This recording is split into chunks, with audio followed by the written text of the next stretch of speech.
Let me say, first of all, that the problem is not with your set. Well, something you rarely see. I have never seen that before. Going on here. Unbelievable. This is one of those anomalies that doesn't really occur. The fiberglass roof at the Metrodome has collapsed. That looks like the Metro Bowl right there. As you can see, that's a 10-acre fiberglass roof with about 15 inches of snow on top of it, and with winds howling at 30 miles per hour, it has proven very difficult to clear that roof of snow. Officials from the Dome, the teams in the NFL, are scheduled to be on the phone as we speak. So obviously this is still a developing story. It's happened 3 times before. Metrodome officials are calling in experts in situations like this to assess whether the roof can be repaired in time for tomorrow night's game. It will be a 31-yard attempt. Yeah, there's Pittsburgh calling for a timeout. No play, no play. But he got a warm-up kick, which isn't all bad either. And he made it. Yeah, the skyrocket guy, hey, boys, it didn't count. Pyrotechnical prematurity. But you talk about icing a kicker, having the fireworks go off, the pressure of everyone in this town assuming the game is already won, and he still has to kick it. Snap, set, kick. Yes! Good! Joe Becky! And we have a pause on the field. Well, I believe this is believe it or not, a scheduled power outage, right? The power company decided that they would take a little bit less than 5 minutes to reset the power grid here, and so play has stopped. They're not going to run a play, and that's why the referee, Jeff Triplett, called timeout. We are experiencing some ongoing power issues in the San Diego at Buffalo contest. Right now, that game has been suspended by the NFL so that they can attempt to restore power there. They're going to continue to play without power. No scoreboard. No play clock. No replays, no play clock. Here we go. Anger, because it was going to be at about the 32. Oh, it actually hit the board. That actually hit the giant video screen, the 60-yard screen. So by rule, we replay the down, but just it amounts to a do-over. His first NFL punch here. Almost got to him as he got it away, and it hit the scoreboard. So that has happened before in Dallas, and there is a rule for that. D'Angelo Smith waits for the punt, and this one hits the scoreboard. I don't know if the officials saw it, but they're not calling it. Should be a dead ball.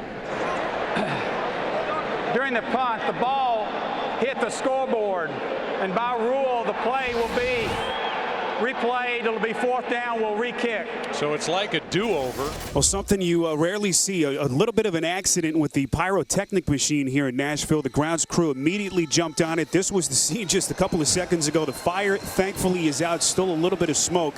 That was not a small fire, and wow, what a scene. Exactly. Another look. This was the machine just kind of caught fire. Not sure how it happened. They were just getting ready for the national anthem, and everyone's attention quickly was diverted to a fire raging just about 5 or 6 feet off that sideline. I think they're taking the "it's hot on the field" thing a little too seriously there, Spiro, trying to break records. Good special teams, don't make mistakes. Very good organizational man. Jordan, first down. I'll tell you, there's a job I wouldn't want. I mean, where was that guy before? What was he doing? But he has to go up there and all that scaffolding and put that fire out. You know, you talk about guys that you put on your team, and there's a guy right there. He's going to be on the All-Madden team this year. I don't care. I don't care. We don't know who else is going to be on, but that guy is. Just look how high up he is.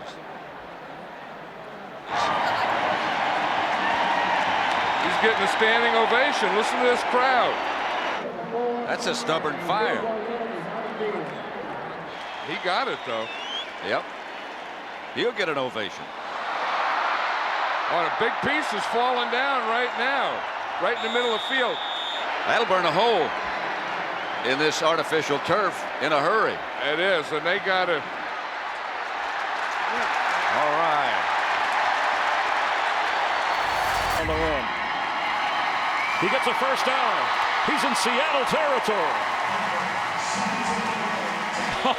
I said no rain in the forecast. I didn't check the sprinklers.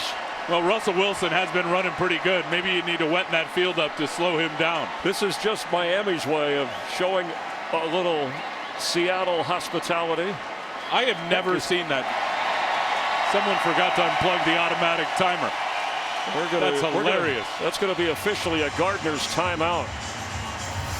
He wasn't the only one falling flat, as a hot air balloon destined to soar struggled to get off the ground. The balloon holding a Viking mascot caromed out of control, resembling a sinking Nordic ship with no life preserver.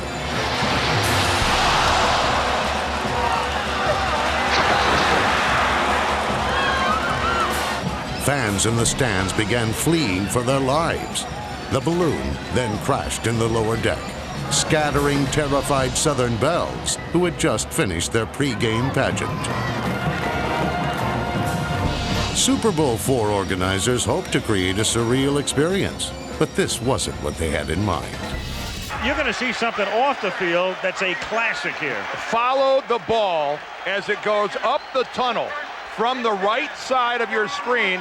Watch this fella jump out of the stands into the tunnel. He appears to be at least 10 feet off the ground, if not more. This is a don't try this. No, don't try this. Watch this. There he goes, off into space. He catches the ball, goes all the way down the tunnel. And folks, the guy's all right. He's back in his seat. I would have thought he would have broken both his ankles. There he is. Is he stoked? He's looking for their Oprah Winfrey show. Well, they're either going to give him a prize or they're throwing him out. He's got Swanee. Swanee's got him. He wants to go on. I want airtime. Now we got the guy. What's your name? Michael Bantazis. I'm from the north side of Chicago. I played football at Sullivan High School. Well, Mike, you could have gotten yourself hurt jumping down like that. I played defense, offense. I got great hands. I played football my whole life. I love it, baby. Play action for Breeze. Oh, look at that double move. Deep ball, Graham down the sideline. Touchdown, New Orleans. And Graham, much like Tony Gonzalez, with the stuff over the crossbar. They're going to straighten that thing out before Hartley tries an extra point. Post-touchdown celebration for Jimmy Graham, up and over, and then pulls the goal. And they got to. This guy's the MVP right now. He's got to get out there with the longest level I've ever seen. Got to get that baby plumb. Let me say, first of all, that the problem is not with your set. Your screen is not sideways. I have never seen that happen in a football game. I've seen it on the practice field. Lansford hit the field goal, and the goalpost fell down. Oh, here we come. Here comes the medic. And the ground crew is working on the goalpost, and it's going to take a few more minutes, but they're starting to get it straightened up. This may really make it fixed quicker than we think here. I don't think I've ever seen this happen before. I never have. Huh? No. There have been times I wished it would have happened. How'd you like to be up there and have 60,000 people looking at you as the sole center of attention? Do you think he knows how many people are really watching him right now? If he did, he'd probably suck in that little thing hanging over that belt right now there, didn't he? 182 days. That's how long we've been waiting for football, and we're going to have to wait a little bit longer. The 2016 Hall of Fame game that was supposed to start at the top of the hour canceled because of field issues. We saw all the head officials from both teams and the Pro Football Hall of Fame discussing the field. The main issue is the midfield logo. It had been painted, and from what we were hearing and talking to several people, it was hard and it was slick. And there are other spots on the field that were hard. There's like too many concerns where these coaches did not want to put their players in jeopardy, Mike. The Baltimore Ravens preseason scheduled to begin tonight, but the game will not be played, and you're looking at the culprit.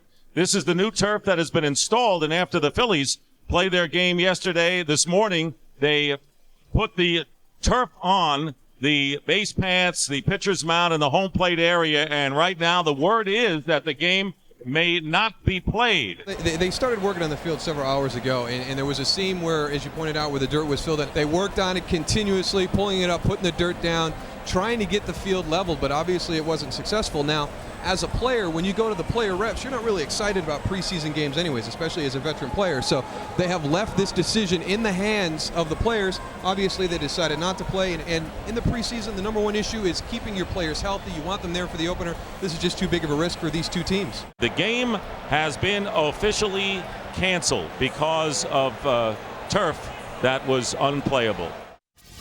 Big news out of Mexico City today, where we were supposed to have a game this week, Rams-Chiefs on Monday, but the league announced today that is not going to happen. They say that the field conditions at Estadio Azteca are not up to the league's standard for playability. Only recently, within the last week or so, did they feel like maybe this field would not hold up and realized nothing that they were going to be able to do was going to make it a playable surface. Every time a team gives up a home game to go internationally, they have to have their stadium on hold as a contingency plan. So they're moving the game to Los Angeles and will now play that game at the Coliseum. All right, we're back live in San Francisco, and just seconds before we went to break, all of the power has gone out again here at Candlestick Park. 11 minutes before we were supposed to come on the air and get started, we had a transformer blow, and we were delayed about 20 minutes or so in kicking the game off. And just as we were getting set to come back out of commercial here, just under 3 minutes into the second quarter, the lights have gone out again here at Candlestick. The only lights that you're seeing, actually, other than the scoreboards, are lights from which came on during the last power outage. One bank of lights at the bottom have barely come back on, and then other lights in the parking lot area. So we are in a power delay. 13:28 left in the third quarter, and somehow a massive outage of power in New Orleans Superdome has put this game on hold. Half the power in New Orleans Stadium, the Superdome here, is out. Half the stadium stayed light, half of it went out, and here's what happened moments ago. As we watch the game start to proceed pretty much as normal, one big click of the light switch, and we lost power in the half of the stadium. This is one of those anomalies that doesn't really occur here at Super Bowls, and I think the coaches and players are going to try to deal with it the best they can. And now, after about an hour, about to get started playing once again.